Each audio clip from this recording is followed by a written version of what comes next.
Game number 2 of the night just about to tip off between the Webster Gorlocks and Eureka College. This time, the guys edition of this matchup.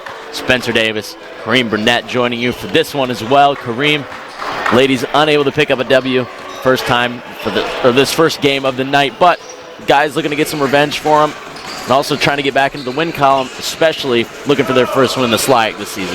Yes, I'm very excited. I feel like I haven't been at a home game in a while, so I'm very excited here for some Eureka College Red Devils basketball. As you mentioned, the girls weren't able to get the win, but I'm expecting the guys to come out and try to improve on that. Last time we saw these guys was on the road against Blackburn on Saturday. It was a game that they lost by 11. Kareem only scoring 62 points as a team, and 49 of them came from Cody Bear and Pee Wee Brown.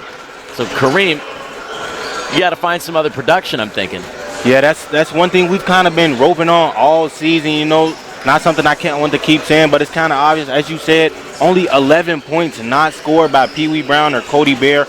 Nobody else on the team scored more than 5 points or attempted more than 5 field goals. As you mentioned, both of these guys, 20 field goals shot between them apiece, and Pee Wee Brown shot 11 free throws, so he really attempted somewhere upwards of maybe around 30 field goal attempts. And, you know, that's kind of one of my big things. Take some pressure off Pee Wee Brown. It's like every game we see him banged up because he's our defensive stopper and he's our guy. We look to go get us a bucket, so we're going to have to take some pressure off him on both sides of the floor. Yeah, Pee Wee Brown had a great game again, 25 points, nothing to scoff at, a few steals as well.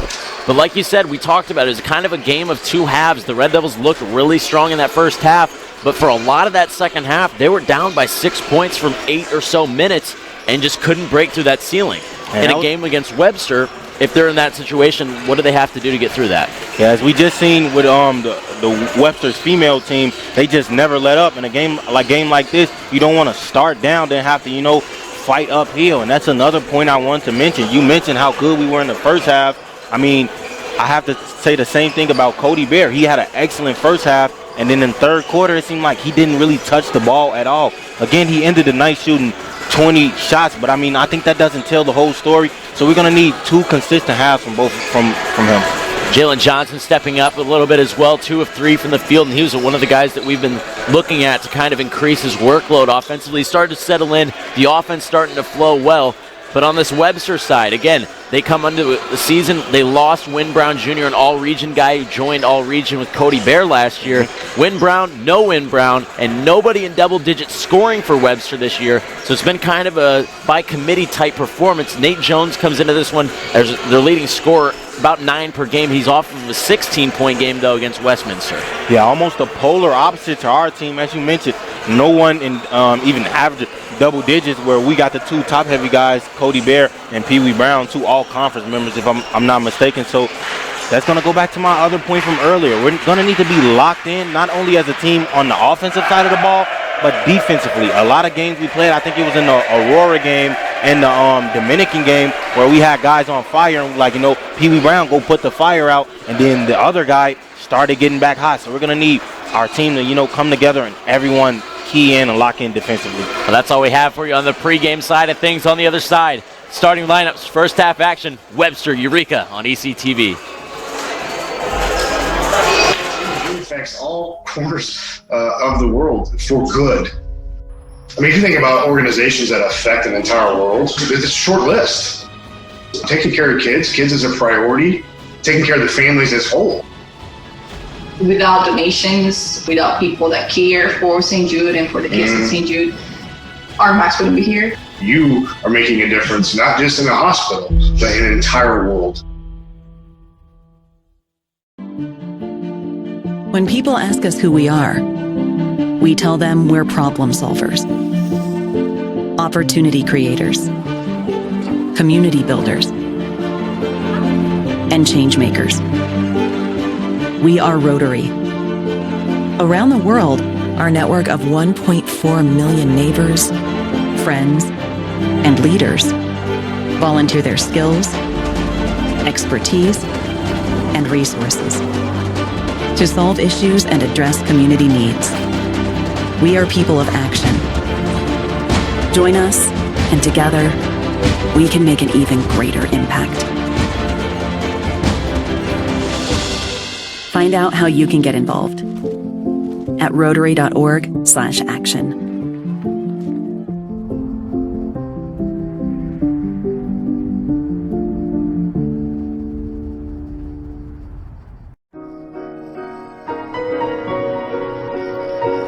What would you give for a child you loved to make their wish come true? To help them fight a critical illness?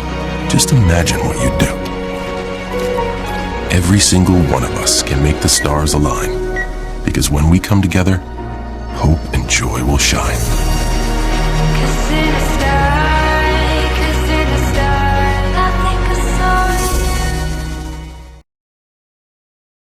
Chris Bunch, and assisted by William Manning, Mike Senior, George Little, and Javane Nugent.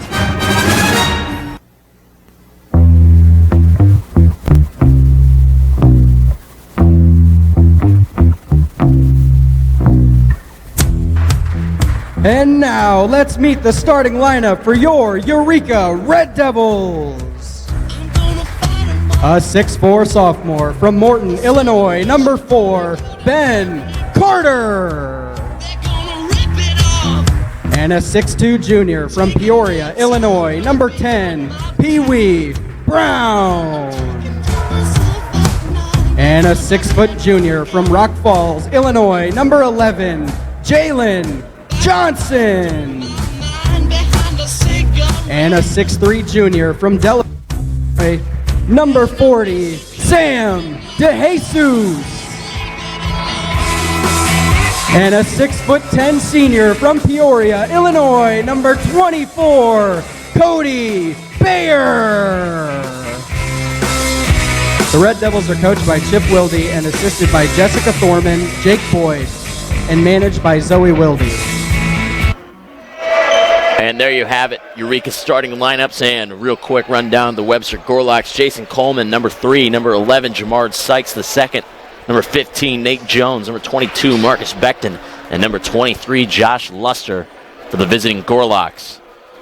Similar starting lineup to what we're used to with the Red Devils, although there is a new entry with Sam DeJesus rejoining the starting lineup. It's been kind of a mix. We'll see DeJesus start some games, and then another time we'll see a guy like Noah Persich starting. Yeah, as physical as Blackburn last week was, I'm surprised that Sam DeJesus didn't start in that game. Bear will win the tip. Hopefully that's the first win of many for the Red Devil men today. Johnson getting a screen from Bear. DeJesus setting a screen for him. Able to shake his man in an easy bucket over Nate Jones. Already used his size. Something to note, Kareem, I do not see Noah Persich on the bench. I don't know what's going on with that. Again, with finals week, maybe there was some sort of conflict that they couldn't get around with tests, but something to monitor, having one less senior veteran out there. Jones flipping back out. Coleman up top. Sykes the second, left short. And Cody Bear with his first rebound of the night. Ben Carter, first time on the ball for him tonight. Johnson, pass deflected out of bounds.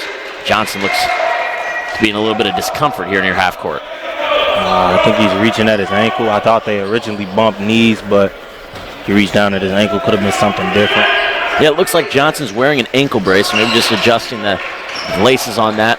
A little pick and pop here with Bear, looking to get a screen again. Shaking Jones for a moment. Tough shot, Bear. DeJesus scrapping for it. Carter with a rebound. Carter, mid-range jump shot, out. Jones rebounds.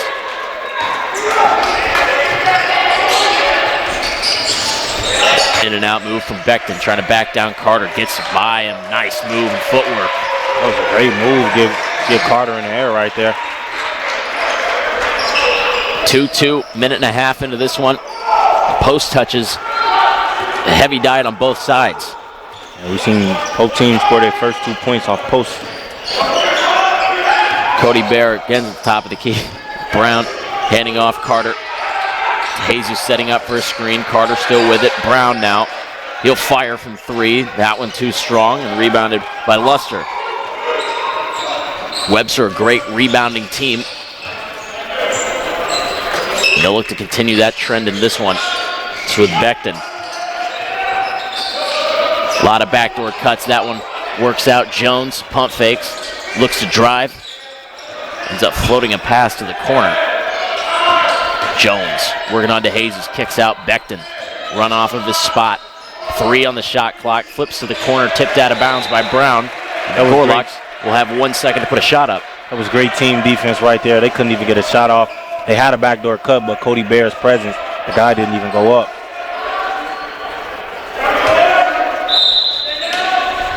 One second to get a shot up. Coleman to inbound. Cross court picked off by Brown. It's a 3-on-1. Brown taking it himself, lays it up and in. Brown coming in like a defensive cornerback and just taking that. Webster gets a turnover quick, an unforced turnover. You can see Webster was trying to catch Eureka almost in transition. Unfortunately not able to do so. Very similar to their women's team. Very similar. Those leak out type of plays. You can tell Webster wants to play fast. Fast and physical seems like their MO. Yep. Bear down low once again. Too strong down there. Cody Bear with two quick, smooth post moves in these first 3 minutes. Jones listed at 6'5". And Bear listed at 6'10". He's going to have that height advantage as much as he wants. 5 inches of height difference. You can really tell when he's out on the perimeter guarding. Yeah, he makes Jones not even look like a 6'5" guy. No. Outside, Luster, three-pointer up over to Jesus, too strong. Tough offensive rebound and finish there from Sykes. Just off these first 3 minutes, I can tell Webster has some athletic, aggressive guards as we see him crash the glass on that one. Yeah, it's a little bit different from their women's team in the sense that as Bears shoots a three-pointer, and that one no good, rebounded by Becton, in the sense of there was a lot of leaking out being done in transition. It seems like everyone on Webster's guys' team is going to crash the boards hard. Johnson gets called for a foul on the floor. Well, we've seen Jalen Johnson several times this season, along with Dylan Logsdon, willing to sacrifice his body and attempt those charge calls. Jalen Johnson, to me, has been a very, very underrated defender for the Red Devils so far this season. We've seen multiple guys on multiple teams try to attack him defensively, and it's not worked in their favor. Alpha Diallo and Carl Moore Jr. onto the court for the Gorlocks. Moore, the defensive player of the year, is blocked by DeJesus. You said Moore was the defensive player of the year? Yeah, last year. Set the SLAC record for blocks in a year. Holds the school record as well. Quick three taken. Jones the rebound. It's Diallo down low. Moore trying to post up on Carter. Red Devils able to switch out. See Moore wants the ball with DeJesus guarding and three-pointer up. No good. Rebounded by Diallo. Worked around Jones. Awkward shot there blocked by Bear. Quick outlet up. Bear versus Jones. Bear had it on his hip and finishes through it. And one. Certainly looked like there was enough contact to warrant a whistle. Officials content to let it play out, though, early on. I'm not mad at that. Two of the more experienced head coaches in the SLAC. Coach Wilde in his 17th year, and Coach Bunch in his 22nd with Webster. 22nd, that's my entire life. Got a foul on DeJesus away from the ball. They're saying a little bit of a corn dog type of action you're not allowed to do. For those at home, corn dog raising your knee into somebody's backside. Not allowed to do it in the post. I would hope not. Sykes up top. Three-pointer up there. Tipped out. And bouncing out of bounds. Apologies, that was Sykes taking the three. Coleman swinging. 8-4. Red Devils on top about 5 minutes into this. It's been a bit of a slow offensive in these first 5 minutes. Both teams still trying to find their mojo. There's Moore on the glass. Moore unable to finish there. Still was not in play. Excuse me. See Webster with another missed shot there. And another offensive rebound. Certainly making the most of their time on offense. Extending it as much as they can. Kicked. Wing three-pointer up from Diallo. Way too strong. Ben Carter will collect. Brown will set up the offense for the Red Devils. Good crossover, trying to shake, has to force a pass once again. That's the second time Browns went up for a shot and had to kick. I was just going to say that. Maybe that's something they've watched in film. People like that dribble pull-up sometimes. Certainly being harassed. Coleman triple team. Brown is. A lot of contact. No call. Ball on the floor. Dove in. The timeout taken by Webster. Refs are definitely letting them play today. 2 questionable no calls by me. The one on the Cody Bear fast break, and then Pee Wee, he just drove into traffic on that play. Coach Wilde livid, wants to travel. 14:24 left in the first half. 8-4 Red Devils right here on ECTV. We're all just trying to keep things running for those who rely on us. That's why we don't have time to be sick with the flu. We don't have time for delays. We don't have time for spills. Next. We don't have time for setbacks. Let's be real. Getting the flu shot Helps you fight the flu. Get a flu shot for yourself and those around you too. 4-point lead early on for the Red Devils. Back in front of their home fans. One of the last time they'll play in front of their home crowd for a couple weeks. You can definitely also, part of it is students won't be here next time they play at home. I was just gonna say, you can definitely tell it's finals week. Not a ton of people in the crowd. We're used to seeing a lot more people in attendance of these home games. Certainly some frayed nerves out there in the student section, to say the least. A little bleary-eyed. Can't blame them. I'm glad to see them showing up, supporting their guys. Carter picks off a pass. 2-on-1 with it in his right hand. A lot of contact there and can't finish through it, but earning himself 2 free throws. It was a great athletic move by Ben Carter. I've been speaking on his athleticism all season. Got the steal, took it the whole way to the court. Earned himself 2 free throws. And a tough drive there. You got a guy on your left and right hand. Kind of just have to dribble out in front of you and use your muscle to keep him away.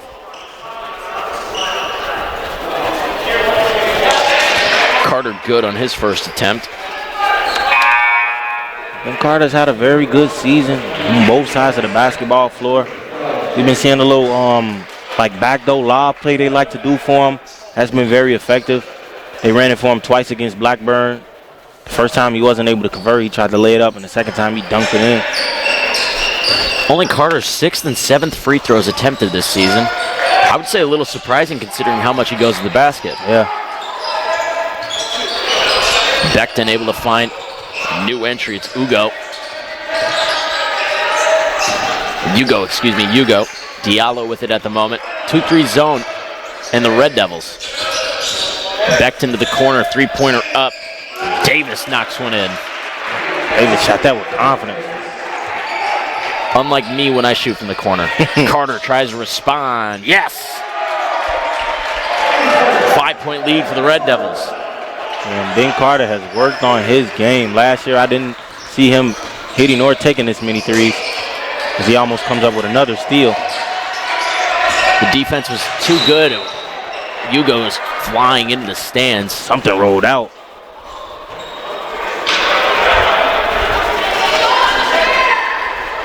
Landed on someone in the stands.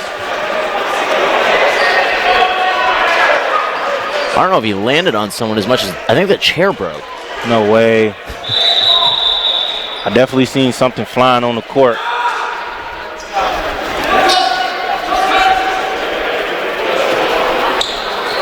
Getting the shot clock reset. That was the cause for the pause. Hugo seems to be moving all right. The hard shot, though, into the stands. Was. It's great defensive effort by Carter and Johnson. Johnson miscommunication with Bear there with 13:02. We talked about it at the Blackburn game. These unforced errors, the Red Devils really need to cut down on. Yeah, things like that. And Spencer, you're absolutely right. That chair did break. I just seen our soccer coach take it away. Hugo able to tip that pass, keep it alive. 3-pointer from Diallo, too strong again. Hey, I think he's been hitting the weights a little too hard. Man, that went way over. Brown picked up by Davis. Brown triple team downstairs. Tried to pass back out. Carter ends up with it. Nice. Drive to the basket and just doesn't get the roll. Almost a George Gervin scoop. Davis on the right side. Becton Nice jab step, gets the middle, fouled, and we'll go to the free throw line for 2. He had Ben Carter totally lost with that jab. 12:22 left in the first half. Yeah, but you just mentioned the unforced errors and turnovers. We seen an unforced turnover with the pass by Jalen Johnson, and then Pee Wee came back with a forced turnover as he lost the ball on that one. Like you said, we can't do that. We already have the forced errors and turnovers. You don't want to give teams free stops. Oh, that's a good point. A lot of times, like you're going to turn the ball over in a basketball game. The goal is obviously to keep it under 10, but again, with a very intense defense, you'd like to be just in the flow of basketball making those turnovers and not the free ones, as you just said. Logsdon and Brewer onto the court for the Red Devils. Again, no Noah Persich tonight. We found out when you did. So the Red Devils trying to make do without their senior guard. You know, like you said, it might be having something to do with finals. We don't know. For the time being, the Red Devils having to try to hold it down without 12-8 Dylan Logsdon, Pee Wee Brown. There's the freshman Brewer to Logsdon. Logsdon in the lob play to Bear, still brings it in. More, a couple really good players guarding each other. Bear wanted the call, didn't get it, still finishes. The tough bucket right there, fading away post hook. From the wrong side with your hand. He shot that with the jump hook with his right on the left side. Becton blocked again. Moore somehow coming up with a layup. And Moore, a little too much elbow on that one. How many offensive fouls does Dylan Logsdon draw? All of them. All of them, literally. Him and Jalen Johnson. Seems to be kind of a Marcus Smart in terms of always coming up with drawing one. Remember that Marcus Smart, he drew the charge on James Harden in a close game against the Rockets a few years ago. One of my all-time favorite Celtics memories. I was hyped. It's rare to get that hyped over a charge call, but it was pretty sweet. So Brewer now, 12 on the shot clock. Logsdon. Bear looking to set a screen for him. Logsdon trying to shake Hugo. 5 on the shot clock. Brown, pick and roll with Bear. Brown needs to get one up over Becton. Able to do so. Tough shot. And a rebound from Hugo. Becton will push the pace. Trying to get around Johnson, gets trapped instead. Tries to find Hugo, succeeds, and a foul. I imagine on Cody Bear. On Micah Brewer, grabbed his arm. Michael Brewer probably going to see a lot of minutes here tonight. No Noah Persich, as we mentioned earlier. I could also see an uptick in Dylan Logsdon minutes. I imagine Blake Logsdon will probably see some time as well. It's Jamard Sykes, the second, back onto the court. It's Alpha Diallo gets a break. It's always cool to me when people's last names are the second. For the violation? Looks like it.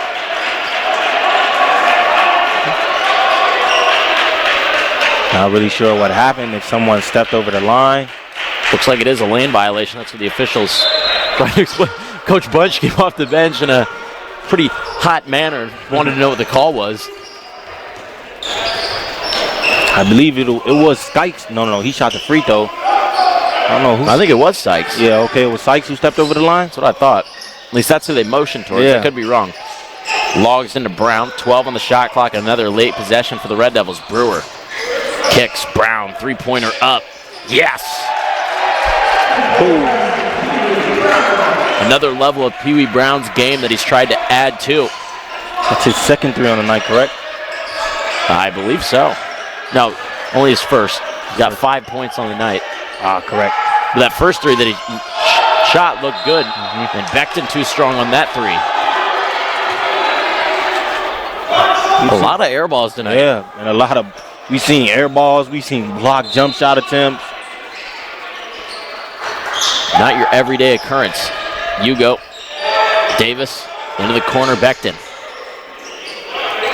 7 on the shot clock. And jab step 2 on the shot clock. Sykes. 10-second, shot clock violation. Probably could have gotten called for a travel as well. Is that the second shot clock violation? We've seen a lot of shots being taken within the last 5 seconds of the shot clock in this game, and I believe that's the second shot clock violation in this game, or close to it. Timeout by Webster, 17-9. Eureka leading about halfway through the first. Eureka College basketball on ECTV. Last week, Brandon met a girl on a dating app. One day after work, he finally found the courage to ask her out. No answer. He started to panic. Was he being too pushy? Maybe it was too... Hey, sorry I didn't respond. I was driving. I would love to go on a date. How does tonight sound? Brandon tried to play it cool, but inside he knew a girl so smart, so responsible. She must be a keeper. 8-point lead for the Red Devils. Both teams in the timeout at the moment. Spencer Davis, Kareem Burnett with you. Kareem, so far so good for the Eureka offense. Yeah, so far so good for the offense and the defensive side of the ball. I'm always going to preach defense. I've always been a defensive guy. Our offense has definitely been there, but I think our defense has been our calling call all season, and it's been great tonight. I mean, holding Webster to a pace of about 36 points. I mean, obviously that's going to pick up, I would imagine, but still limiting a team to 9 points through 10 minutes of action. And we just got forced a shot clock violation to play before this one. And Webster hasn't been credited with one, but they're forcing Eureka to take shots with about 2 seconds left on the clock, and you know that's not exactly what the Red Devils are looking for offensively. It's Ray Banzamuna back onto the court for the first time of the night. Again, one of those guys we've seen upticks in minutes as Blake logs into Bear. Bear in the mid-range. Bear having himself a really good game so far. Yes, sir. He started off hot last game in the first half, and he's repeating that here tonight versus Webster. Lefty fires and knocks it in. He had a two-hit jump shot. A lot of coaches preach one motion, but he shot two motions on there, and then still nylon. Josh Luster knocking that one down. Bear to Banzamuna looking to respond and cannot do so. Blake logs in, scrapping for it off the knee. Save. Brewer comes up with it. Blake logs in. Saw Dylan logs in the corner. Brewer off of 1 foot. Awkward shot. Fought for it on the ground. Dylan logs in coming up with it. Eureka moving the ball around well. Bear in the post. A little too strong off the backboard. Davis looking to run. Davis takes Brewer straight to the basket. And 2 shots for the Webster guard. It was a great change of pace. He started off fast, slowed down for about 2 seconds to get his defender to stop, and sped back up and drew the foul. Pee Wee Brown getting ready to check back in.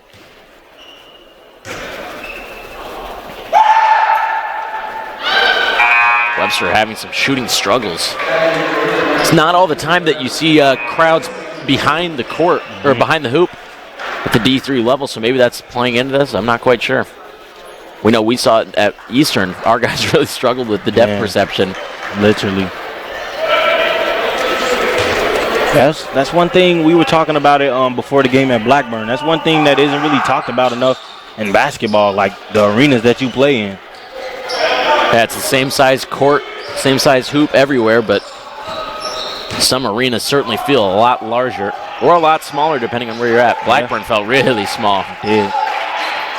DeJesus able to find Brown. Tough shot from Brown. That one rattles out. Looked like that might have been close to the cylinder still. No call. Davis. That was Sykes. Back to Luster. Trying to break this 2-3 zone. Jones can't get it to go. Well, you can tell Webster has done their homework on Pee Wee Brown as Blake Loxton draws in. Almost got the scoop 2 layup. They really contested all of his mid-range jump shots. Jones blocked by Brown.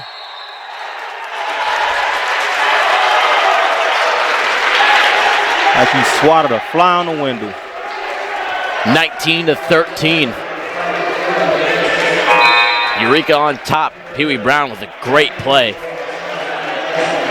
Again, might have a slow offensive game right now, but still making an impact. He is. That's the great thing about having a two-way player.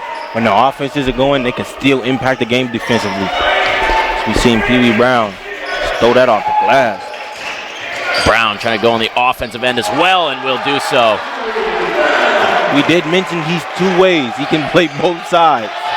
Davis somehow able to bobble his way forward another 5 feet. Corner with Davis. Now with Luster, 13 on the shot clock. Sykes able to find Coleman. Nice finish to the left. Pretty strong drive. Again, we talked about it at the Blackburn game. Pee Wee Brown's got to be the most but least fouled player ever. Literally. He doesn't get a lot of, he gets a lot of foul calls, but not as many as he deserves. As he drives in every time, it's almost like it's contact. Blake logs in, tried to poke it to Dillon, can't.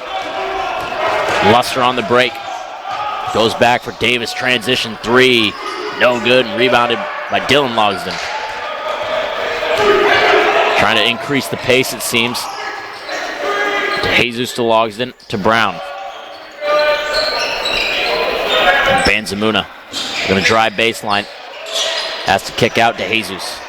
Left a lot of air on that pass. A lot of air. Dillon Logsdon tries to go cross court, pass tips, still with Brown, 7 seconds. Banzamuna given a lot of time at the line, can't knock it in. And they're going to get Dillon Logsdon on a foul call. He said he pushed him in the back. Didn't see a whole lot of contact beyond him trying to swipe at the ball. Yeah, that was another great defensive possession by Webster as we shot that ball with 6 seconds on the shot clock. They're certainly not making life easy for the guards of Eureka specifically. One of these times where Cody Bear's not out on the court, it's got to come down to somebody else stepping up. It can't just be Pee Wee Brown, unfortunately. Yeah, these are a lot of minutes we tend to lose. Pee Wee Brown less minutes and Cody Bear less minutes as Dillon Logsdon gets to steal. Logsdon stepping into a three, too strong. Banzamuna high points it. Trying to avoid a guy on the ground. He's still got it. Triple teamed in the post and fouled. On the ground foul, correct call. Goes on Hibbert, who just checked into the game, a freshman from Georgia. Banzamuna, he stays strong on that one. Carter back in for Banzamuna. Bear back in as well for Logsdon. 6-point lead for the Red Devils. 5:57 to go in the first half. Kareem, this feels like the reverse of the Blackburn game in the sense that we're the ones with the 6-point lead, but it's not really going up and it's not really going down. No. Brown able to get around Sykes. A lot of contact again, still isn't getting a call. It's about the third no call for Pee Wee Brown. 3-pointer up from Luster, no good, but an offensive rebound. Hibbert to Luster into the corner. Jones trying to drive right into the brick wall. That's DeJesus. I think Jones might have traveled on that jab step. See if he tries it again. 7 on the shot clock. Cross court pass tip. Hibbert, long range three. Spins out. Offensive rebound. Coleman. Coleman can't finish. Bouncing around. Blake Logsdon comes up with it. And gets tripped. A very, very physical game. A lot of no calls. We've seen some bumping, some shoving. I reckon if it goes both ways, you can't be too upset with it. Yeah, that is true. There is going to come a time when Coach Wilde might just tip over there. There's not a call. I think a coach, regardless of what they say, they never want calls to go both ways. They always want them to go their way. Well, that's the thing. I think that's when they're arguing for it to go both ways, so when their team is not getting it. Yeah. I've never seen a coach complain that they're getting too many calls. Let's even that out, actually. DeJesus to Brown. For those interested in fouls, sitting at 6-5. Red Devils in front in that as well as the score. Carter into the corner. 3-pointer from the sophomore. Yes! Ben Carter. Knocked down. Ben Carter having a great first half. 7 points for him already. So with Hibbert, down low, Jones. Tried to go up on DeJesus and late foul call there. But they will hand it out to Sam DeJesus. Wasn't allowed. Not going to let Nate Jones throw him down. No, I think that was great contest by Sam DeJesus. He was slow on the low man rotation, but he got there enough to prevent the easy two. So even if it's a foul, I tip my hat off. Doing his job. That is his second foul. They're going to keep him in. My coach has always said, you got 5 fouls. You might as well use them. Based off of our discussions, you were a big proponent of using as many as you could. Oh, yeah, as many as I could, all the time. I mean, they're there for a reason. They're part of the game. Carl Moore onto the court. Jones missing the free throw, and Bear with a good box out. Not all the time we have to see Cody Bear get super technical because he just has a height advantage normally. But demonstrating he's got the technical tools as well. Carter, kind of a heat check three there. DeJesus forcing a bad collect. Eureka will maintain the ball. No, Sam DeJesus, he kind of is our Grant Williams. He get in there, he's physical, he plays defense, he get on the glass, he does all the little things. That's one of those things I've got in my notes is Eureka needs to do the dishes. A lot of those little things that you don't think of all the time, but a box out from your 6'10" guy. I love that phrase, do the dishes. Bear able to bring that in. Triple team down low, blocked by Moore. Quick outlet. Johnson trying to get back on Jones, and Jones, nice finish there. I didn't know Jalen Johnson was that fast. Put it in gear. We get a screen from Bear. Bear wrapped up. Not quite sure how that's not a foul. Loft. Three-point shooter firing. No. And Moore with a rebound. Coleman trying to get to the glass. Able to finish around, and the foul called. Bear got there a little late and ended up landing on Coleman. A bit slow to get up. I don't know if that was a foul on the shot. I think he fouled him after the shot was already up. Yeah, I think the foul came from him landing on him more than anything. Is that considered a foul if he already shot the ball? Not quite sure. Free throw knocked in, 24-21, Eureka on top. But Kareem, I think the last time we talked about Eureka needing to score soon, they haven't in that span. Yeah, and those minutes without Cody Bear, this team kind of caught back up. Brown in the mid-range. His first mid-range jump shot all night, and even on that one, that was heavily contested, and I believe that was Sykes the second. He was all under that jumper. Coleman trying to force a foul call, doesn't get one. Definitely trying to get Cody Bear his second. Some tough finishes by Coleman. Yeah, he's willing to go to war down there, that's for sure. Brown gets tackled on the sidelines. They'll get a blocking foul. That's the 6th foul on Webster. One more. The Red Devils shoot 1-on-1 free throws. Red Devils have forced Webster's in the bonus already. I was looking at Jason Coleman. I thought he was from Chicago because he did Derrick Rose's free throw routine where he put the ball behind his head. But he's from Memphis, which you know Derrick Rose attended college there, and he currently plays for the Memphis Grizzlies. So maybe some connection there. No, you're a big D Rose guy. It's hard not to be. One of my idols growing up. 10 seconds on the shot clock, 3 minutes to go. Loft, head fakes, looks to drive, cross court. Carter, jab step, get some room. Yes, Ben Carter having himself a half. Trey ball, Trey ball, Trey ball. Doing damage, 3 threes from the sophomore.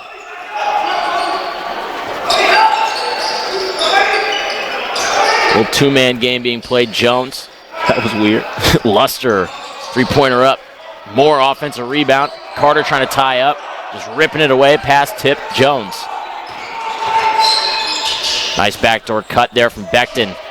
Tries to get it over Bear, able to do so, but Loft rebounds. On the Loft with the little bump as he was coming down with a rebound. Lobbed up. Bear just touches it home. Thought we were going to get a super highlight. Still works out. He had me ready for it. 8-point lead for the Red Devils now. It was down to 3 a moment ago. Responding well. Heard me talking smack. Becton. Into the corner with Sykes the second. He'll try a three-pointer. That one no good. And Moore coming up with another offensive rebound. Just a beast on the glass right now. Nice layup by Luster. Can't finish. And Moore takes that one out of bounds. Almost another rebound by Moore. Carl Moore Jr. He's listed at 6'4", but you know he's a heavier set guy and he's athletic. He's playing way above his size as he's battling with the 6'10" Cody Bear.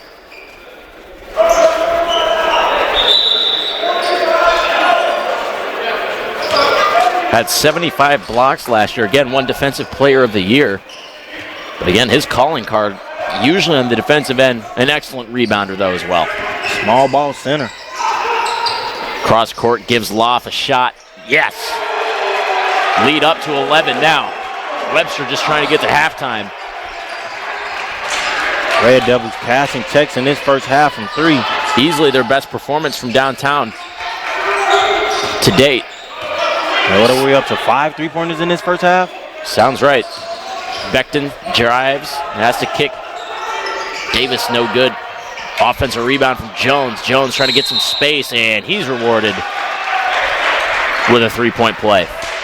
Considering the plays that we've seen near the basket, that's probably the least amount of contact that's gotten a call for either team. We've seen both teams be absolutely clobbered and get no calls. Like you said right there, as low contact as this game has been called, I'm surprised they called that one. Cody Bear probably has gotten away with a couple of fouls. I've noticed recently it's kind of starting to run into people. Yeah. I think, he's being fouled on the other end. He's like, y'all not going to call it, so test my luck. Just like to see him enter halftime with as few fouls as possible. It's Carter trying to get by Becton, lowering the shoulder floater up through contact. No, tips it out and into the hands of Luster.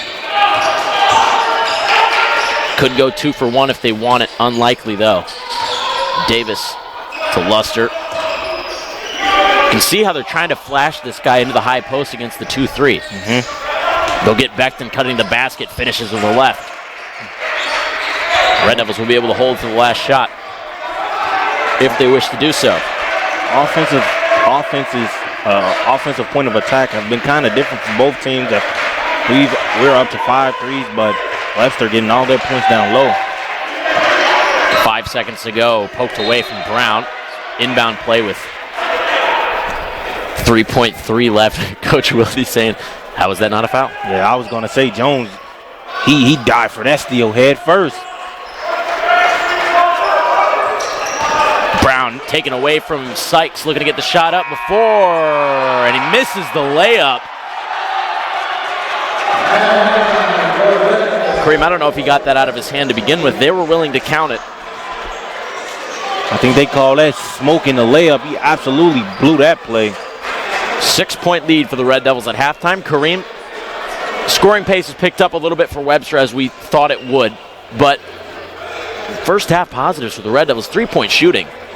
They've been knocking it down. Ben Carter, he's up to 3 threes. Jonah Loft hit a 3. I forgot who else hit the 5th 3, but I counted 5 threes.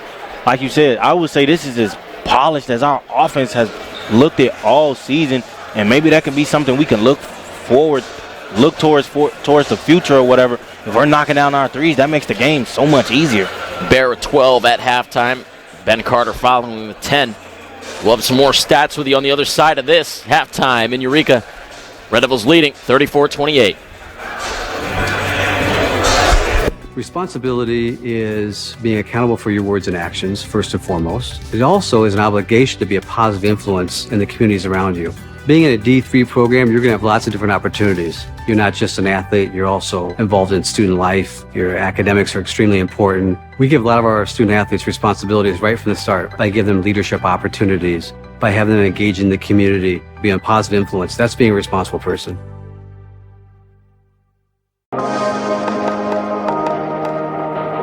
Hi there, I'm Sean Sandrock, and I'm a sophomore here at Eureka College, studying political science and history with a pre-law emphasis and music vocal performance. And I'm going to be showing you around campus today. This is Burgess Street, which separates the academic and residential sides of campus. Let's begin our tour here at Dickinson Commons, which is one of our 2 eating establishments here on campus.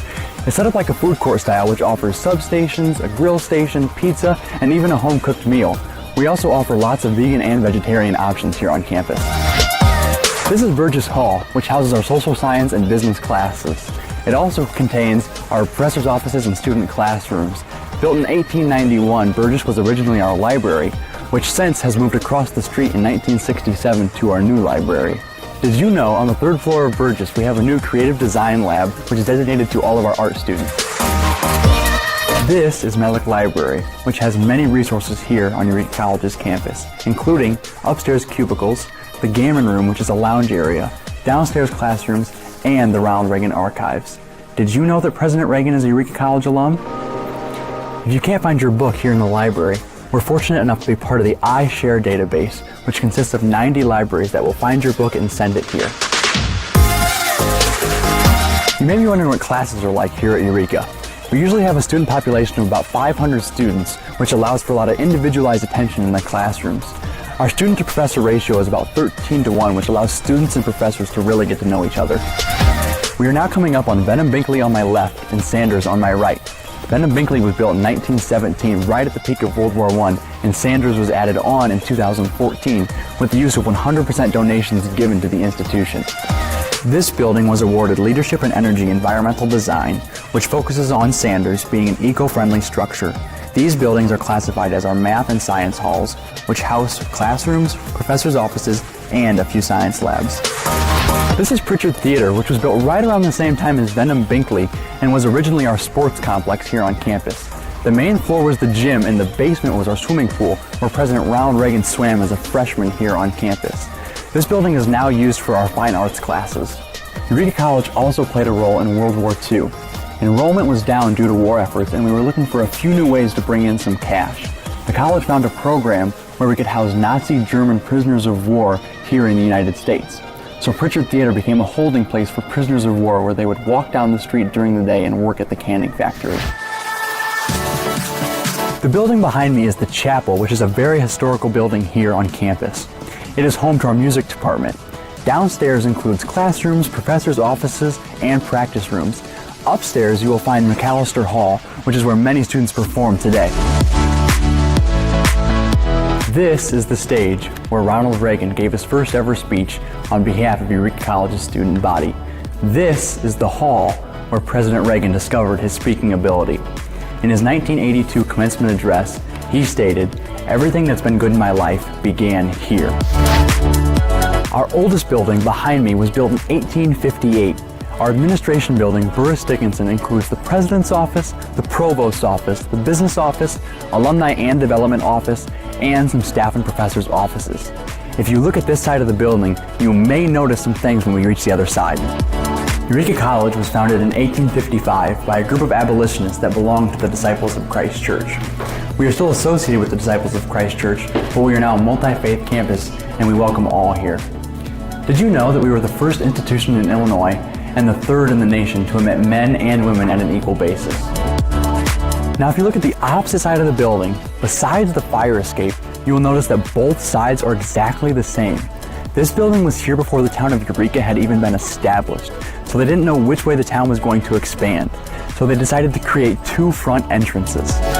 This is the Ronald Reagan Peace Garden, dedicated to the life and legacy of President Ronald Wilson Reagan. You will see here a bust of President Reagan, as well as a significantly large piece of the Berlin Wall, which commemorates President Reagan challenging Mikhail Gorbachev to tear down this wall. The garden is a great place to chill out and enjoy the outdoor environment here on campus. Eureka College is the smallest institution to graduate a United States president, which goes to show that all students at Eureka can dream big and fulfill them. We are now looking at the Surf Center, where there are many resources useful for everyone, especially incoming students. This is the Ronald Reagan Museum, which holds over 10,000 artifacts of President Reagan's life here at Eureka. Some were even hand-selected by Reagan himself. The Surf Center also includes the Career Service Center, Becker Auditorium, the Office of Student Life, and our college bookstore. Our final stop in the Surf Center is our second eating establishment here on campus called the Burgoo, named after a stew. The Burgoo is set up more like a store or a restaurant, unlike Dickinson Commons. Some of the students' favorite meals here are cheese sticks, chicken wraps, and Starbucks coffee drinks. While we walk over to the residential side, some students who live close may be wondering, commute or not? About 40% of our students here at Eureka are commuters, which means that all parking on campus is free for all students. Built in 2012, Arnold Hall is our newest residence facility here on Eureka College's campus. These are our most spacious rooms on campus, which is nice when sharing it with a roommate. Arnold Hall consists of 5 wings that each house upper-class residents. Each wing has its own study lounge and larger social lounge with a TV. Every room on campus comes with a bed, chest, desk, bookcase, chair, and closet for each resident. Arnold houses 2 of the 3 sororities on campus. The rooms also include great Ethernet access and high-speed Wi-Fi, as well as geothermal heating and cooling. Arnold also includes a full kitchen and lots of additional lounge and study space, including a media room on the upper level that is perfect for group project work and has a printer free for student use. Behind me is Langston Hall, which is an upperclassmen residence facility that offers suite-style living. Langston is co-ed by suite and is set up with 2 single-person rooms that share a toilet and shower in the middle, but have their own sinks in their rooms. It is convenient for upper-class students who would like to live in a quieter environment. Each floor in Langston has a large lounge area with a TV, study, and social space. The lobby area has a couple computers and a printer for student use. This is the Reagan Athletic Complex, dedicated to President Ronald Reagan and his older brother Neil, who also attended the college. Our gym is completely equipped with stadium chairs, which means every chair has a back. We are the only NCAA Division III school to have this luxury.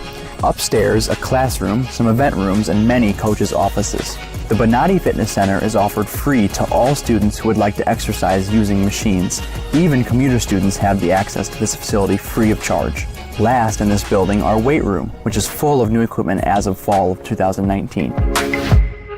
Just outside the Reagan Athletic Complex, we have our football and soccer field, as well as our baseball and softball diamonds. The football and soccer field was converted into AstroTurf, and it also includes a Megatron.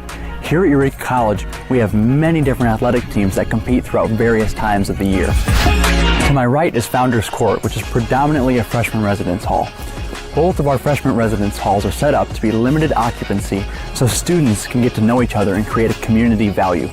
Founders consists of 4 separate buildings that are all connected by stairwells: Darst, DeWeese, Ford, and Myers. All of our residence halls have access to laundry areas that are free of charge for all students. Founders Court residents use Ben Major just next door for additional lounge space and a large laundry facility. We are now at Alumni Court, which also houses all incoming freshmen. These rooms are comfortably sized for 2 roommates. Be sure to check your packing list before you come to campus to see what items it is suggested that you bring and what items are not allowed on campus. Connecting both alumni residential buildings is our Learning Center, a great resource to use if you want help with writing or any course, or you could help here by becoming a tutor. The Learning Center is also a great place to study and is open 24/7 for student use.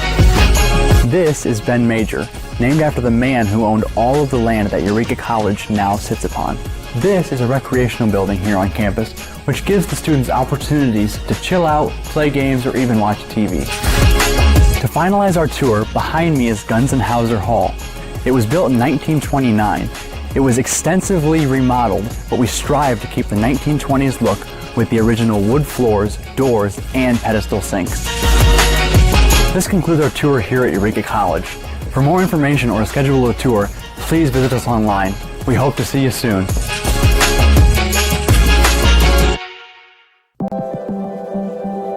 Proportion to me is the lived experience of our Division III student athletes. They balance life from an academic perspective and the rigors of competing at a high level, bonding with teammates and building lifelong friendships. But they also are involved in their communities. They work jobs and internships and volunteer. They've learned to be resilient. Diverse experiences are setting them up for the future. Passion's love. Passion is love for what you do. Because I think when you face challenges, it comes down to how much you want it and how much you love it. Passion is what keeps you going forward. Seeing so many people that were like-minded and so hardworking in their sport and academics, being surrounded by like-minded people makes you want to be more passionate. I think it pushes you to a different level that maybe you didn't think you had. And you can do the best of both worlds and love all of it. A good citizen is someone who wants to make a positive impact, both in their communities and in the world around them. The Division III approach is absolutely the best approach out there for amateur sport because it wants student athletes to explore all parts of who they are. Be successful in the classroom, be successful in competition, be successful in the community. So our student athletes learn what it means to strive for and attain success, but doing it the right way and being good citizens. Comprehensive learning is being able to adapt to experiences and apply the things that I learned. Being an athlete and juggling academics helped me grow as a person, and things that I've learned, I was able to apply it in another field, putting them into everyday life. Developing comprehensive learning helped me prioritize certain things to make sure I get to where I want to be. Responsibility is being accountable for your words and actions, first and foremost. It also is an obligation to be a positive influence in the communities around you. Being in a D3 program, you're going to have lots of different opportunities. You're not just an athlete, you're also involved in student life. Your academics are extremely important. We give a lot of our student athletes responsibilities right from the start by giving them leadership opportunities, by having them engage in the community, being a positive influence. That's being a responsible person. I believe sportsmanship is a mutual admiration and respect for your fellow competitors. We all go through a lot to reach the point where we compete against one another. It's important to realize that. So once we're finally on the field or on the court or on the starting block, we look at each other as fellow human beings and not just competitors. Being able to recognize the hard work that other athletes are putting in creates a more positive and inclusive environment.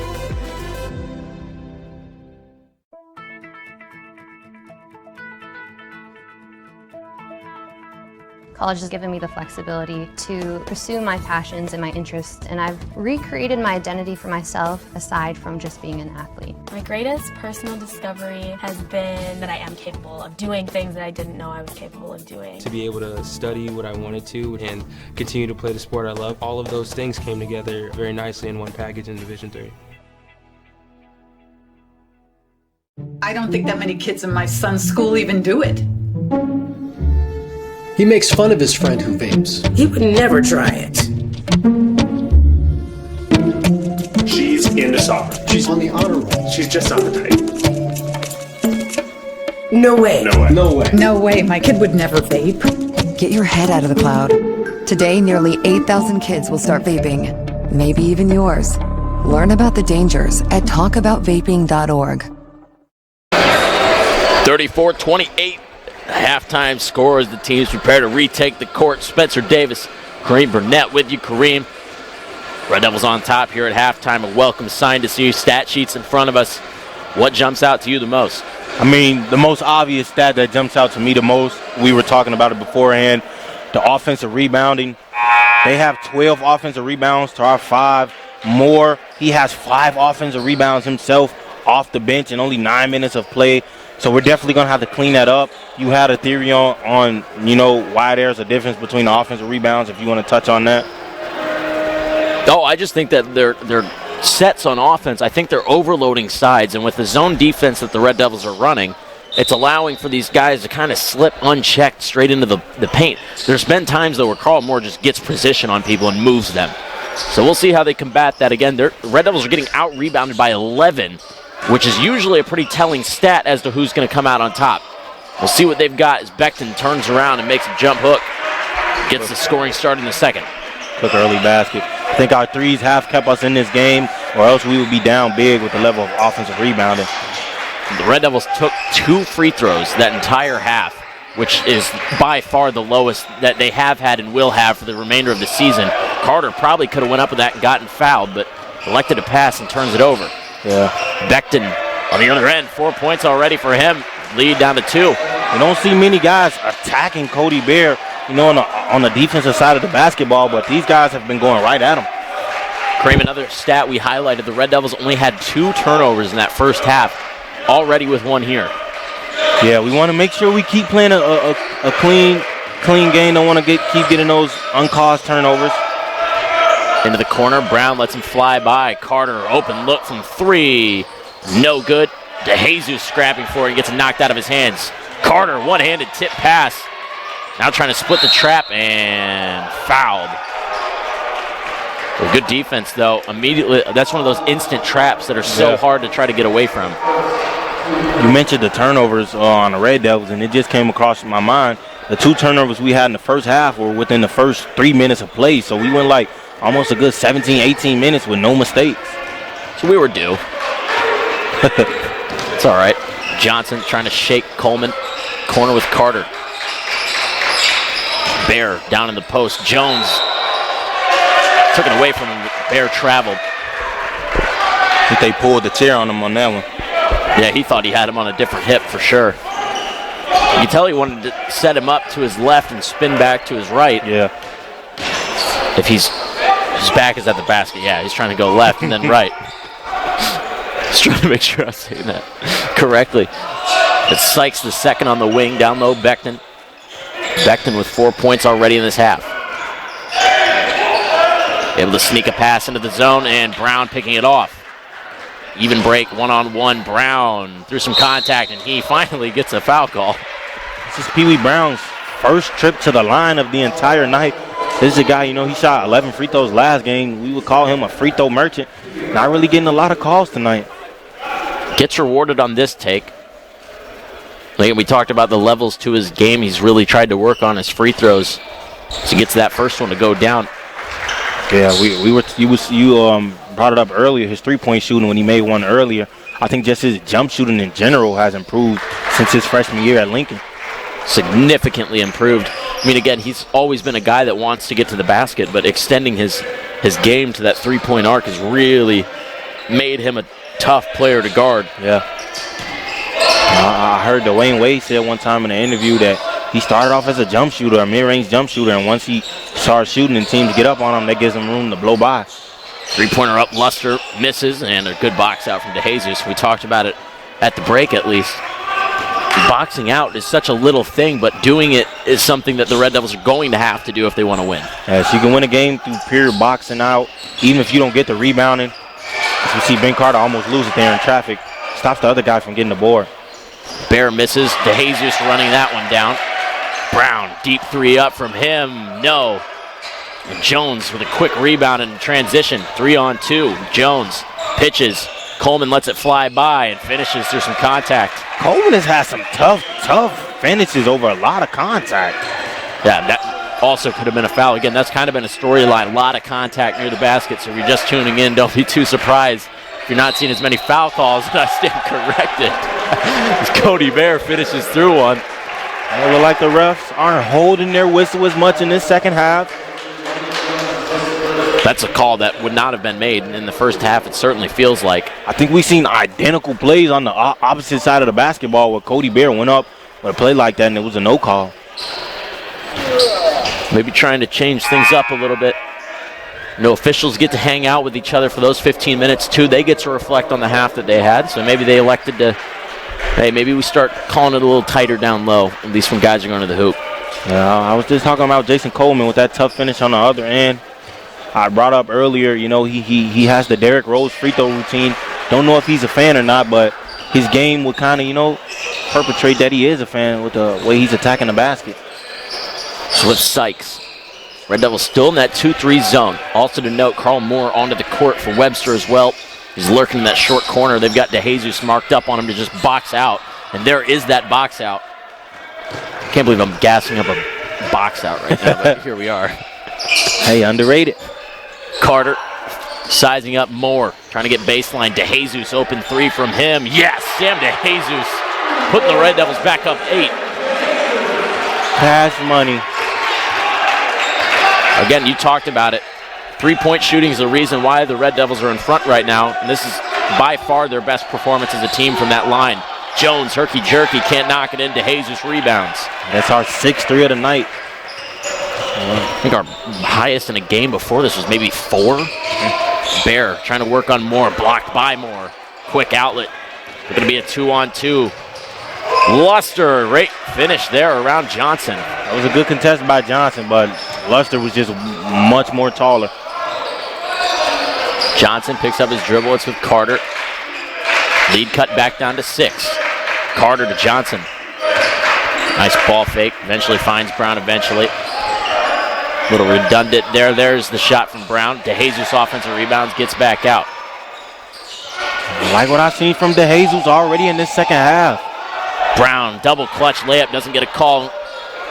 I don't think there was as much as he would have needed on that. Clean defense to me. Three-pointer up from the lefty, Luster, no.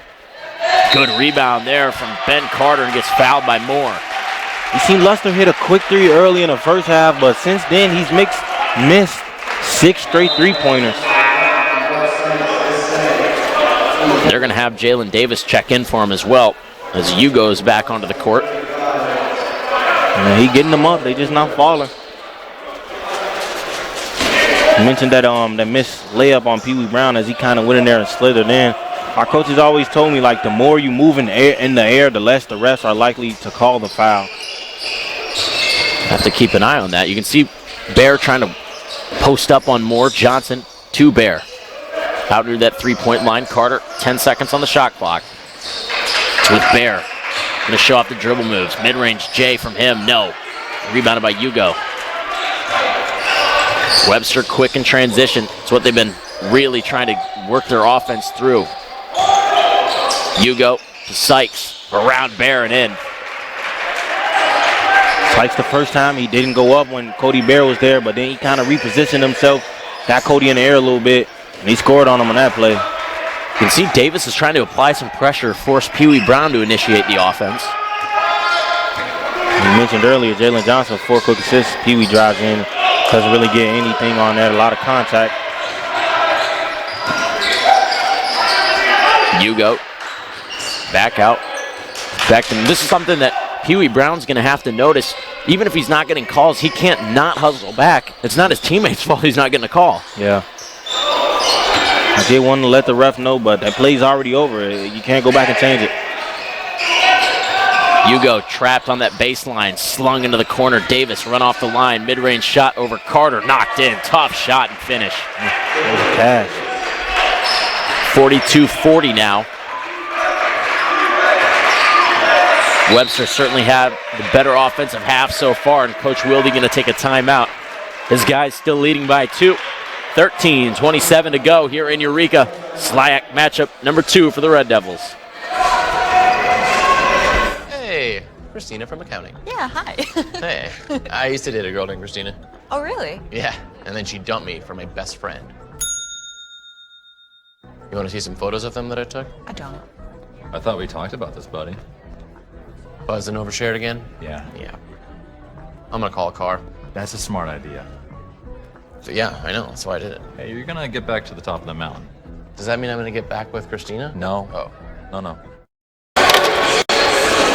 Eureka in the midst of a timeout, talking things through. They've seen their 6-point lead from halftime get cut down to 2. They've made some shots as well, but again, Webster putting up and winning this half so far, 12-8.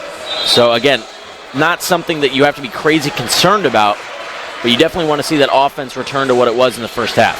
Yeah, you pointed out at halftime, and we're going to see him for the first time tonight. Noah Persis, he arrived, and he was shooting the warm-ups with the team at halftime, so maybe it was something going on with, maybe he was taking the final or something like that. You don't really know. Some more might come out of that story, but he suited in right now. So the Red Devils putting Dylan Logsdon back out on the court, giving DeJesus a break. Johnson able to keep it with him. 5-on-4 if they want it. Carter, nice tip pass. Logsdon recovering. Johnson thought about a 3, goes to Bear instead. Persich probing back. Carter 3 up. No. Bear tipping it out. Carter chasing it down, gets tackled by Davis. Dylan Logsdon lobs into Bear. Bear pauses and finishes.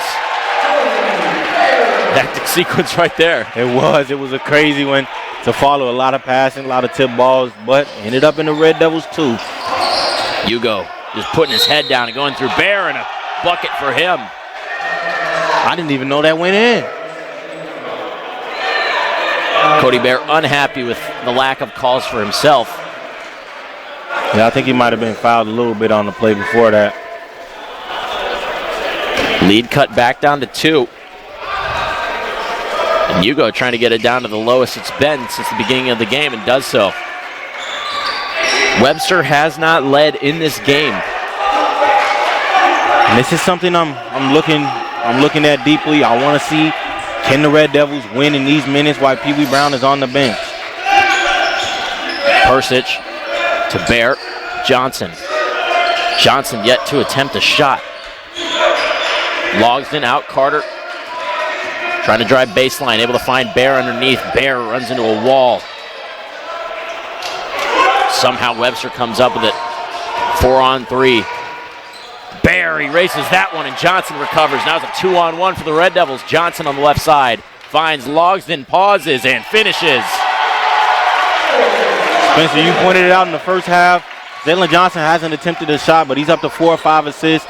You can be effective in other ways besides scoring. Absolutely. Three-pointer up now from Davis. Can't get it. Johnson with another rebound. I like how you said that you don't have to score to be productive. Because Jalen Johnson racking up boards and assists like no other. And his defense. Bear kicks, Persich swings, Carter deep three up. Ben Carter can't knock that one down. Carter a hot first half. Slowed down a little bit, flips back out from Sykes to Coleman. Hugo to Davis. Pass got red, Moore keeps it in bounds. Just getting volleyballed around out there. Tip pass. To the corner, Davis, another three-pointer up from him, knocked in, and it's a tie game at 46. Davis, his second three-pointer of this half, I believe his third of the game. So, you know, he's matching Ben Carter 3 for 3. Webster trying to get involved. First time it's been tied in quite some time, I think since the very beginning of the game. Carter looking to get the lead back up, blocked on that take, and knocks it out of bounds as well. I hear the Webster bench yelling air ball, but I believe one of their teammates tipped it. That's even more the reason to do it. Really get in their head. Alpha Diallo onto the court. Pee Wee Brown back on for the Red Devils. Under 11 minutes to go, 46-46. Second SLIAC game of the year for the Red Devils. Dropped on the road against Blackburn on Saturday. Nice ball movement here from Webster. Backdoor cut from Diallo over Brown. Can't finish. Logsdon scrapping for it. Still on the glass. Bear. That's what I want to see one from in. Cody. Yeah, Cody with a strong rebound there. You can tell he's a little fired up. He's usually pretty stoic, but certainly seems to be a little bit more aggressive than normal. Swings. Logsdon three-pointer from him. Yes! Red Devils back in front by 3. Persich providing some press defense. Davis going to push this up the court. Floater up from him. Splash. Davis has come off this bench and been instant offense. He's up to, I believe, like 11 points on the night. Brown hammered and blocked. Excuse me. Jalen Davis up to 12 points off the bench tonight. He's hit 3 threes. He's got a floater. And Diallo's provided some good minutes off the bench as well, as has Moore. Carter to inbound. Persich keeping that in bounds. Good tightrope act over there. 17 on the shot clock. Persich goes down, a little Globetrotters, gets tackled. His tires blew out. Logsdon, tough take, loses it, and is fouled. Just a matter of time before he's going to get a call, I think. Yeah.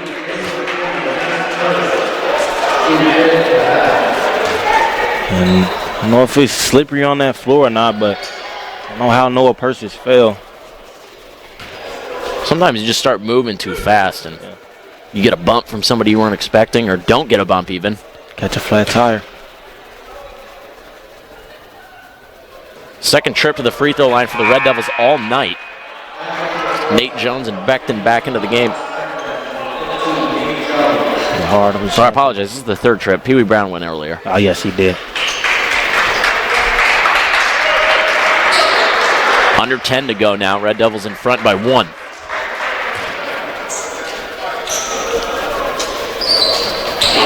Missed shot there. Carter with an offensive rebound gets Jones up, and the Red Devils going right back to the line.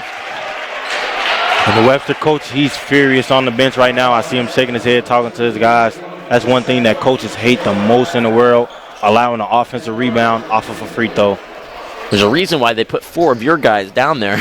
You should be hitting the rebound. Yeah. Carter knocking in the first. 50-48, Red Devils. Again, trying to get back closer to 500. They're 2-4 on the year and trying to get to 500 in the conference as well. Yeah. This has been one of the better Red Devils games in terms of offense. You know, Ben Carter, he's up to double digits tonight. Pee Wee Brown, double digits. Cody Bear, double digits. So, you know, we always talk about that third guy. And today it's been Ben Carter so far. Bear with another rebound. Persich into the corner for Logsdon. Logsdon trying to get baseline on Davis. Cross court Carter. Persic do a little playmaking. Fadeaway shot from him rattles home. Noah Persic's the type of guy that's got that Hall of Fame mid-range deadeye. He does. He stopped on a dime, set his feet. Forces a turnover as well. Persic gets hacked. And I think that's going to send them to the free throw line for a 1-and-1. I was going to say, isn't that like a take foul almost? Well, I know it's no take fouls in college, but Coach Wilde's saying he got hit in the face. I didn't see him get hit in the face. I thought he got upper chest. On the arm. Also, 7-1 in terms of fouls. Webster with the most. I'm going to be honest. I think that we've probably given out more than one foul. As an expert on fouling others, we definitely fouled them more than one time. Webster, did have 3 less fouls than us at half, but now it's kind of swung in the completely different direction, and usually you want to find that happy medium.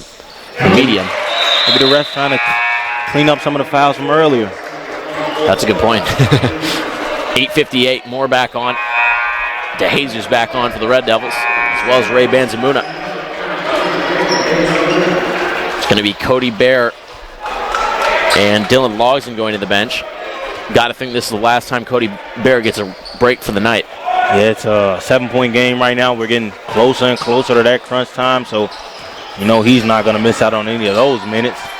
Diallo, 3-pointer up from him, too strong. Good box out from Brown, but it's Moore coming down with it. But tough ask for Banzamuna to box out Moore. Gets hip checked on his way out there to try to get to it. Moore, another rebound, this time around to Jesus, and it gets hacked. Moore is up to 7 offensive rebounds on the night. He's a force. He's out there looking like Charles Barkley. No, he's only listed as 6'4", but he's athletic and he has long arms. I don't know what his wingspan is, but you can just tell when he goes up. Him and Pee Wee Brown jumped, and they jumped about the same height, but his arms just kept going. Yeah, it looks like Moore's arms almost hang down by his knees. Man. Helpful thing to have a wingspan as a shot blocker. Yep. Brown will collect that rebound, so an empty trip there from the free throw line. And the shot clock turned off, at least on one side. It's back up now. Moore hasn't scored in this game, if I'm correct, but his footprint has been everywhere. He's up to 9 rebounds on the night off the bench, 7 of them offensive, as I just mentioned. Whew. He's a tough customer to deal with. Again, his scoring's been down from last year. He averaged a double-double. For some reason, it's just not going in for him as well this year. Brown gets blocked from that take. Banzamuna, a little power dribble. He'll take a shot up and in. Banzamuna, we talked about, was a shooter coming into the year. He's demonstrating he can get to the bucket, too. Yeah, I was. What did Shaq say? I'm sorry, I wasn't familiar with your game. I didn't know he had this much, driving ability. Another guy that's really playing with confidence. We talk about it with Michaela Rosenberry playing with a lot of confidence. Another guy like Ray Banzamuna didn't get as much PT last year. In the minutes that he's playing, he looks super comfortable. That just shows how much one summer can affect a guy. Coleman finishing over Persic. Coleman, stay in the lane. Lead down to 7 for the Red Devils. 7.5 to go. And Persic setting up the offense, able to evade a steal. DeJesus to Banzamuna. Coleman trying to guard him. 9 on the shot clock. Brown to Carter. Jab step from Carter. Nice footwork from him and a good finish. Great move. How many of our guys have we seen do a move like that tonight? 3? At least. Noah Persic a few minutes ago hit something very similar to that. No, Carter's a big Celtics guy, and that certainly looked like a Jason Tatum type move. I didn't know he was a Celtic guy. Oh, yeah. We've got that in common. 7-point lead once again.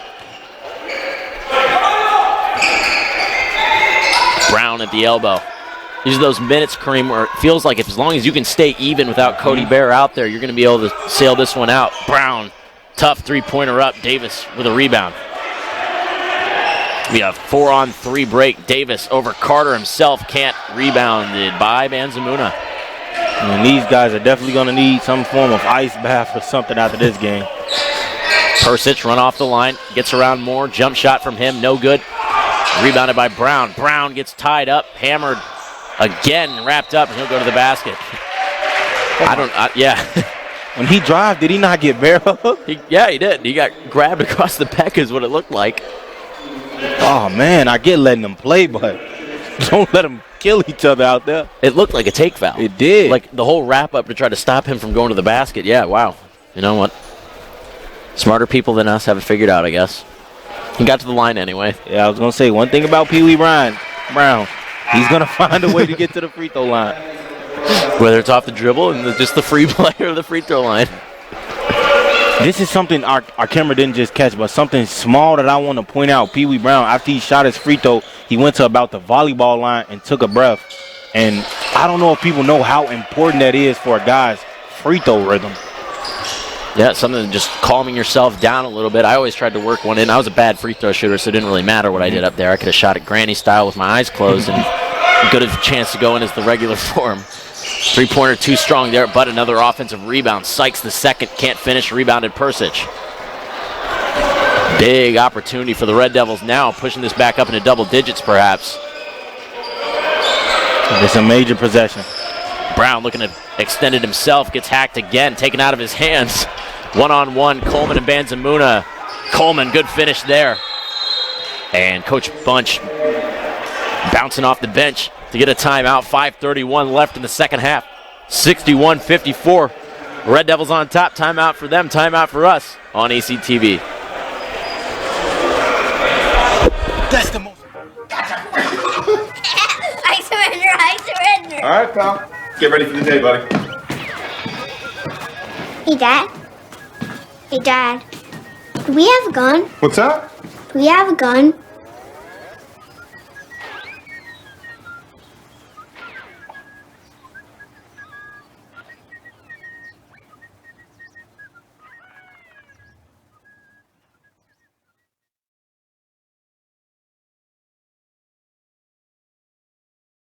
On social media, you can find us on Facebook, Instagram, and Twitter.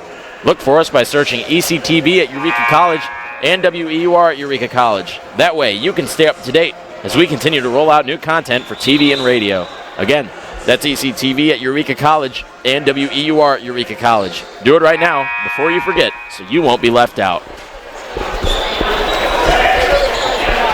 5:31 remaining in the second half of action. Spencer Davis, Kareem Burnett with you.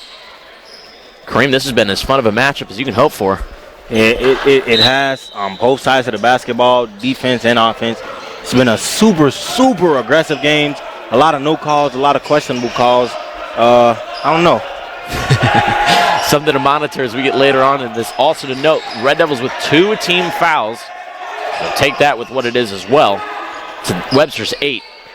Webster, again, any foul committed by them is going to be double bonus pretty soon. And the Red Devils are going to have to foul a lot if they want the Gorlocks to be in the bonus. Persich stops a couple of times, bounces it off the rim. More, another rebound. Under 5 now, 7-point lead for the Red Devils. Tough shot, rebounded by Pee Wee Brown. Seems like we haven't seen Becton in this game in a while.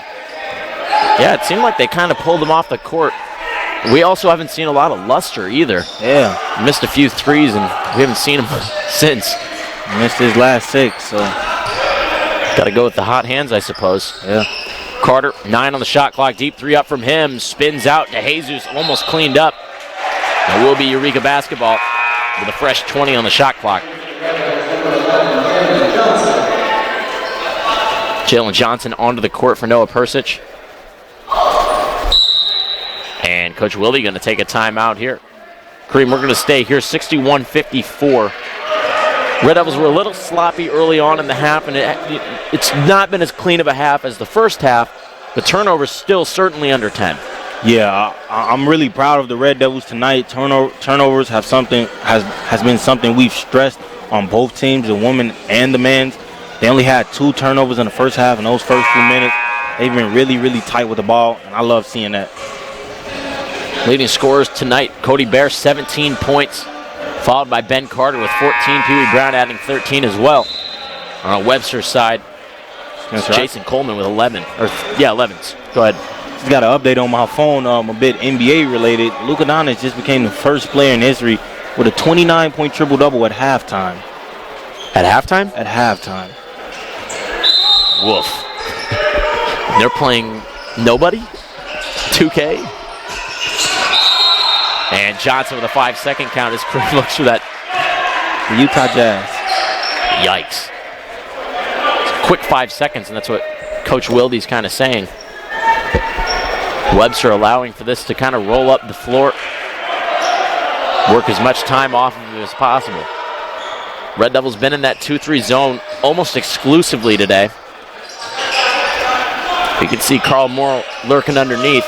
Splash from 3 by Diallo. Just his first three-pointer of the night. He started off 0 for 4 from 3. 4-point lead for the Red Devils. It's Bear at the elbow. Gonna get past Moore, goes back out Johnson. Carter. Bear once again, tough shot there, spins it home. Cody Bear came into this one averaging 20.5 points. And that's knocked out from Coleman. Webster bench asking for a foul. I wish I could offer an opinion. I really couldn't see. Me neither.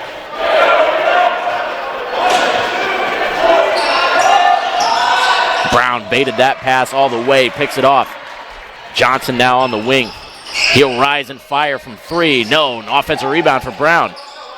Pass gets tipped and Moore comes up with it. Quickly up the sideline. Sykes, nice catch from Moore. Some long arms you were talking about. Diallo going to clear out once again, reset. Becton, mid-range shot, good.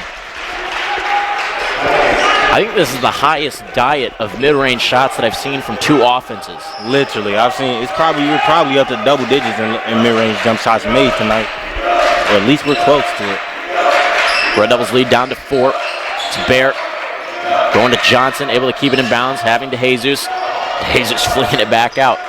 11 on the shot clock. Brown trying to go baseline, kicks back out. Bear gets shoulder checked, and that will be a foul on the ground. We 1-and-1 free throws. And the bonus, so every foul counts. 2:52 left. I think this is Cody Bear's first trip to the free throw line. He's another one of those free throw merchants that we love. Well, we always bring it up. He shot 80% from the free throw line last year, so as a big, don't really have to worry about him missing. First one goes down for Bear. Yeah, he shot 80% last year, and he's shooting 89 this year. I fully expect him to miss this next one now that we brought it up. 2:52 remaining in the second half. 5-point lead for the Red Devils. Make it 6. It's Cody Bear up to 21 points tonight. Diallo trying to let this one roll for a little bit. Clock restarted. It's Coleman, Diallo, Sykes. Back up top. Struggling to find an opening until they want it to go into the middle, and they're able to get it to Becton. Floater up from him. Bounces around and in. Becton up to 13 tonight. He's been balling. Johnson will walk this one up. 4-point lead for the Red Devils again. Bear at the elbow. Moore harassing him. Carter to Brown. 8 on the shot clock. Johnson looking to dance. Carter to Jesus in the mid-range. Jump shot from him. Banks in from the elbow. We were just talking about those mid-range jump shots tonight. Banking in from the elbow is not what you see every day. That was a bit of a strange tactic from Webster, letting the ball roll, and it's burning the clock, and they're down. Yeah, the clock doesn't stop until, inside of a minute, I believe, after made shots. It's a good rebound from Pee Wee Brown and a chance for the Red Devils to put this game on ice. 6-point lead for Eureka, and Coach Wilde will take a timeout, talk things over. Minute 31 left in the second half. Eureka up 67-61 on ECTV. It affects all corners of the world for good. I mean, if you think about organizations that affect an entire world, it's a short list. Taking care of kids is a priority.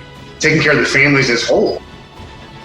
Without donations, without people that care for St. Jude and for the kids in St. Jude, our Max wouldn't be here. You are making a difference, not just in a hospital, but in an entire world.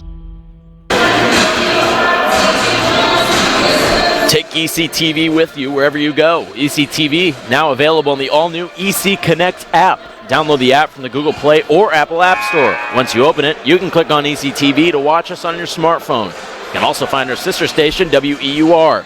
Download the all-new EC Connect app right now. 6-point lead in front of the home crowd. Minute and change left. Kareem, big possession for the Red Devils upcoming. This is a huge possession. A bucket here, especially a three, could almost put this game away if you get a bucket and a stop. So this is one of the more important possessions of the entire night. Could be a situation where we see that lob play drawn up for Ben Carter, or where he sneaks out. Johnson using the screen from Bear. Bear left alone. He'll just dribble around for a second. Brown, 10 on the shot clock. Hand off Carter. Carter trying to shake his man Becton. 5 on the shot clock. Carter well defended. DeJesus to Brown. Brown, three-pointer up high, arcing off the rim. It's Diallo coming up with a rebound. Got to get a stop now. Minute 5 left. Coleman. Becton. Looking to drive back outside. Jump stop off of Moore, and Bear recovers it. Now this is the next biggest possession of the game. Every possession counts. See what the Red Devils can do on this one. 45 seconds left. Well, a hush silence in here. Brown with 11 on the shot clock. Looking to just dribble this out for a second. Brown, Carter, blocked from 3, recovers 4 on the shot clock. Bear will have to put one up. Bear from the mid-range, Iceman!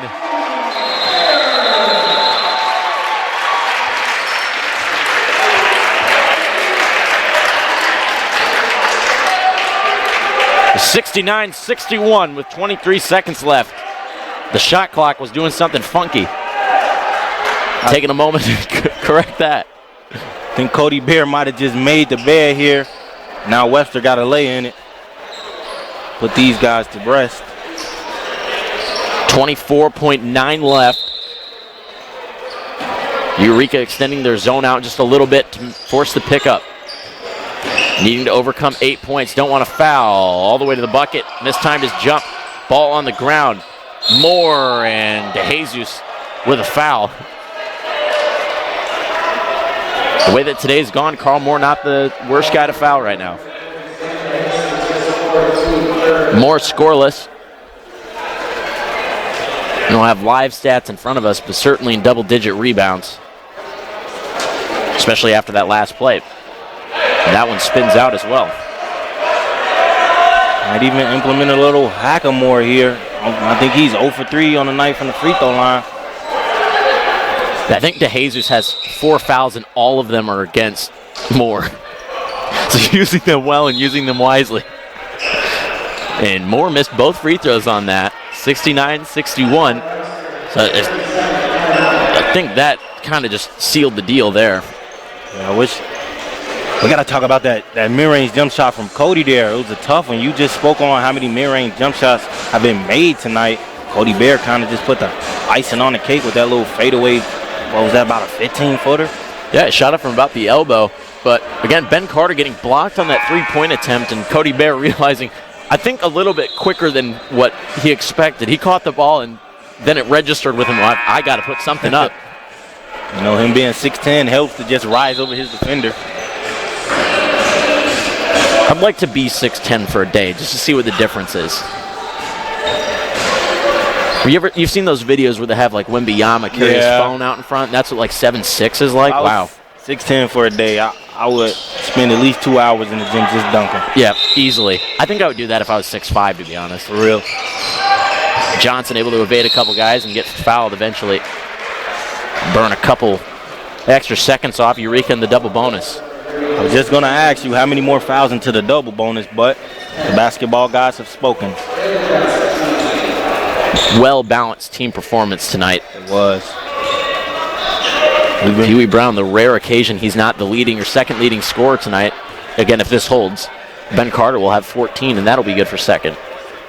We've been preaching that third guy for a few weeks now, and Ben Carter must have heard, or tonight was his night, offensively and defensively. He was able to knock down 3 threes. He's just been everywhere in this ball game. And I may be wrong on this stat, but I think this might be the first game where everybody in the starting lineup has scored. Coleman, expecting contact, didn't get it, still finishes. Bear launches one down. Brown will walk it in. Thought about it, Duncan just decides not to. Smart play there. I was ready for it. Probably would have started the next matchup between these two guys a little bit angrier if that had went down. But Eureka taking this one at home, 70-63. Kareem, as good of a night as you can have. As great as a night as you can have. And, we were talking about it beforehand, about the third option guy or, the team getting involved. No Cody Bear, no Pee Wee Brown. And Ben Carter really showed up. And not just Ben Carter, our whole team. Noah Persis, he has some tough buckets. We seen Banzamuna, he come in and get some buckets. So this is a great team performance. And that's all we have for you from here tonight in Eureka. Red Devil men moving to 3-4 on the season, 1-1 in the conference. Webster falling to 2-6 and 1-2 in the conference. Our next broadcast of Eureka College basketball will be on Saturday, December 9th, when the Red Devil men and women travel to Spalding. Tip-off time set for 12 and 1 o'clock. Imagine that'll be changed a little bit. Usually it's about 1 and 3. We'll keep you posted on our social medias. Be sure to search those up. Be on WEUR. But for tonight, that's all we have. And on behalf of our entire crew, my broadcast partner, Kareem Burnett, this is Spencer Davis. Thank you for joining us. Have a great evening.